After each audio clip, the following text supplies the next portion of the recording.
Salut à tous les amis, bon je vais vous faire un petit check-up de ce qu'on peut trouver dans une fourche White Power. Donc celle-ci c'est monté sur un 85 SX de 2004.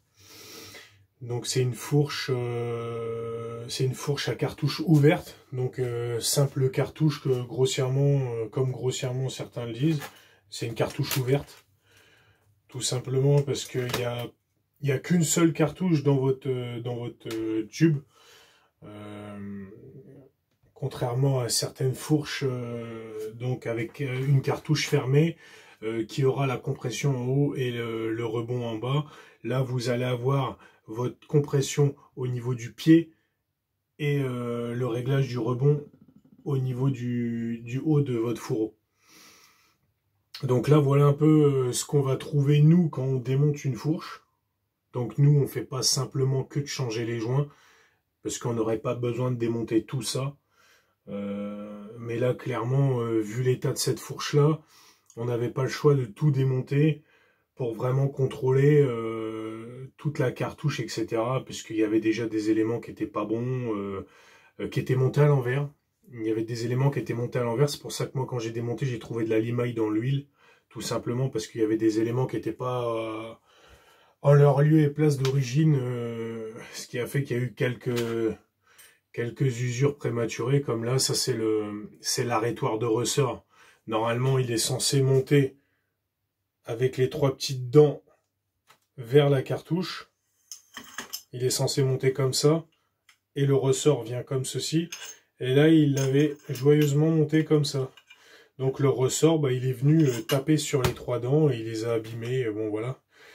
Là, je les ai remis droites, je vais mettre un petit coup de lime histoire d'eux et ça ira bien. De toute façon, c'est des pièces qu'on a du mal à trouver, donc c'est pas la peine, ça va être un casse-tête.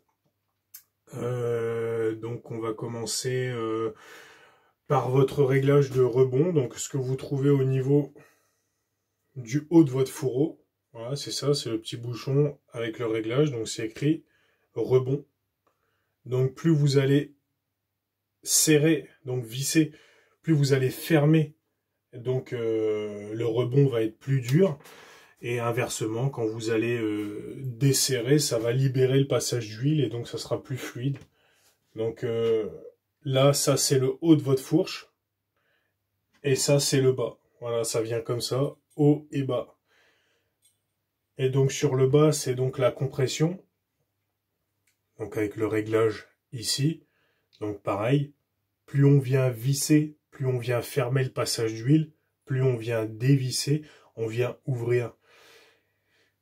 Et c'est à cet endroit-là que vous avez votre setting de compression. Le setting de compression, il se trouve ici. Donc là, pour intervenir dessus pour une préparation, il faut dessertir la petite vis du dessus. On vient dévisser et changer toutes les petits clapets, les petites lamelles qu'il y a ici, selon ce que le pilote il veut, etc. Donc ça, c'est la compression. Et le setting rebond et mid-speed, donc compression moyenne, on va dire. La moyenne vitesse, c'est la compression moyenne. La moyenne vitesse et le rebond se situera directement à l'intérieur de la cartouche. Voilà, parce que là, elle est sortie déjà. Elle a été plus vite que la musique. Voilà. Elle se situe comme ça dans ce tube-là, donc dans le tube plongeur. Elle se situe comme ça, et donc elle travaille de haut en bas. Et donc pour intervenir sur le deuxième setting, il faudra sortir cette pièce. Voilà. Et vous avez donc un autre petit piston ici, avec un segment. Les petits clapets. Et la vis qui vient fermer tout le système. Donc là, pour intervenir sur ce setting-là, il faut dessertir cette petite vis-là, tout démonter, et changer les clapets directement. Voilà, donc ça c'est rebond et mid-speed. On va le remettre. Donc tout ça, c'est à contrôler. À chaque fois qu'on intervient sur une fourche, on vient contrôler tous ces éléments-là, puisque c'est pareil, le segment, il faut contrôler son état, sa taille. Il y a plein d'éléments à contrôler. C'est pas juste on déboîte la fourche, on change les spies, on remonte. C'est tout un, c'est toute une, pas une étude, mais c'est tout un contrôle de la fourche si on veut vraiment que la fourche elle fonctionne correctement et qu'elle tienne dans le temps. Parce que c'est ça aussi le but, c'est pas d'avoir une fourche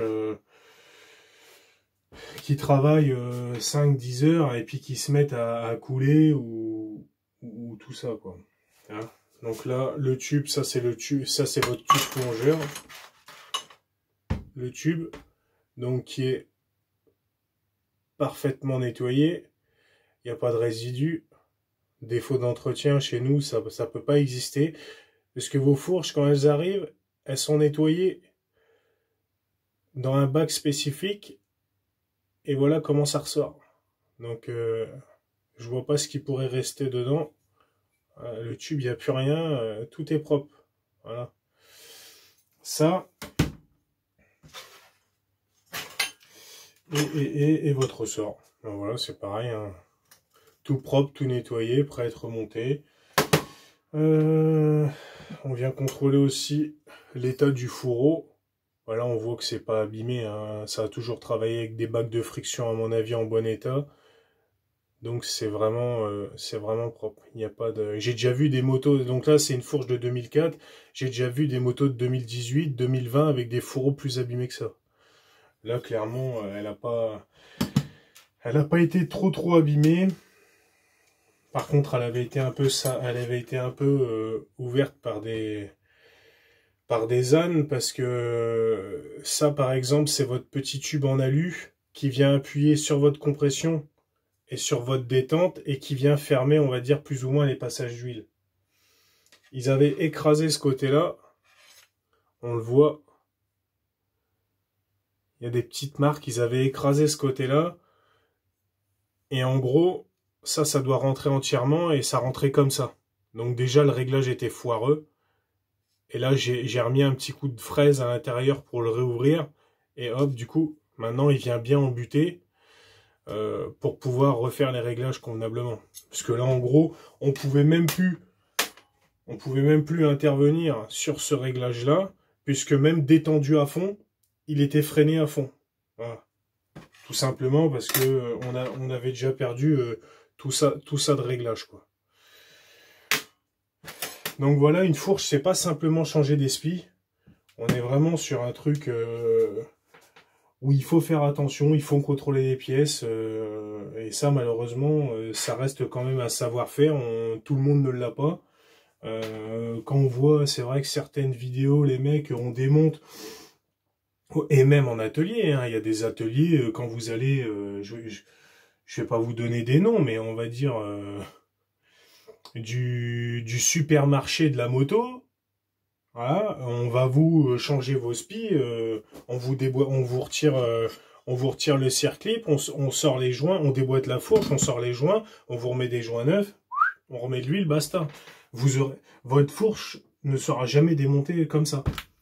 Ça, vous allez trouver ça plutôt chez les ateliers spécialisés, ou alors vraiment les préparateurs, etc., où eux, ils vont ouvrir à chaque fois n'importe quel type de fourche, ils vont l'ouvrir comme ça, pour vraiment que les pièces soient nues, nettoyées, etc., pour repartir sur un truc sûr. Mais c'est pas partout que vous allez trouver des entretiens comme ça, hein. Ça sera soit chez les préparateurs ou les ateliers spécialisés.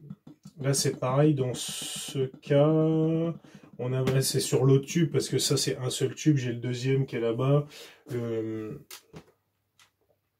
Ils avaient foiré carrément, ça c'est un pad 19, ils avaient carrément foiré cet endroit-là, donc en gros, on pouvait même plus dévisser le pied. J'ai dû rectifier en pad 17 pour pouvoir repasser une douille, pour pouvoir ouvrir. Parce que du coup, ils se cassent pas la tête. Les gens, une fois que c'est foiré, on laisse comme ça. Mais non, soit on change le bouchon, soit on arrive à rectifier un peu plus petit pour pouvoir toujours se servir du bouchon, mais on a besoin de démonter. Il y a plein de petits passages d'huile. Il y a énormément de passages à contrôler, bien déboucher, bien nettoyer. Et on voit à l'intérieur, on voit que cette petite vis-là,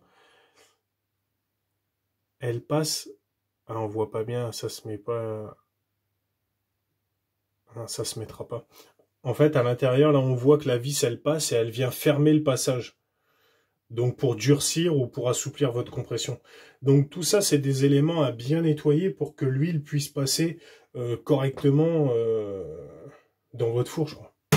Hein, la base du système, c'est vraiment qu'il y ait une fluidité pour que votre fourche puisse travailler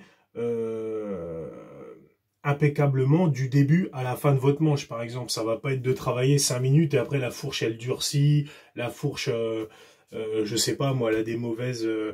elle a des mauvais retours, des choses comme ça. Non, le but, c'est vraiment qu'elle soit impeccable, que l'huile puisse passer partout et qu'elle puisse travailler correctement. Voilà, j'espère que ça aura pu vous aiguiller un peu sur ce qui se passe dans ce type de fourche. Donc ça, pour rappel, hein, c'est une fourche WP cartouche ouverte. Donc ça reste du basique hein, comme suspension. Après, des fois, on a d'autres fourches.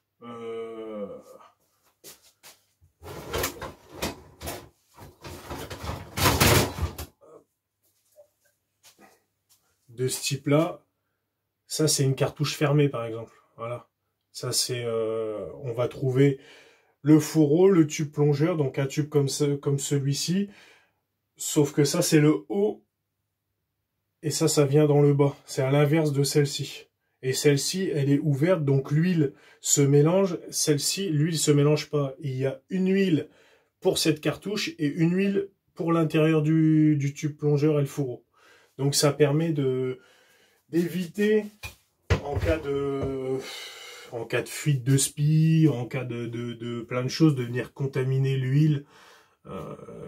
Voilà, c'était un petit plus pour ces fourches-là.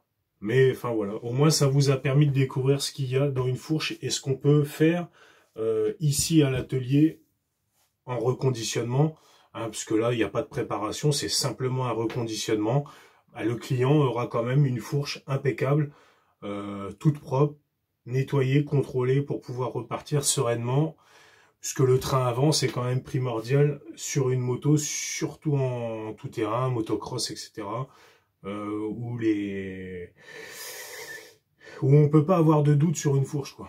Si on a du doute, ça peut créer des accidents, Et là, quand je vois certaines pièces, par exemple l'arrêtoir de ressort mis à l'envers, le réglage qui rentre même pas, enfin, je veux dire, c'est quand même un train avant, quoi.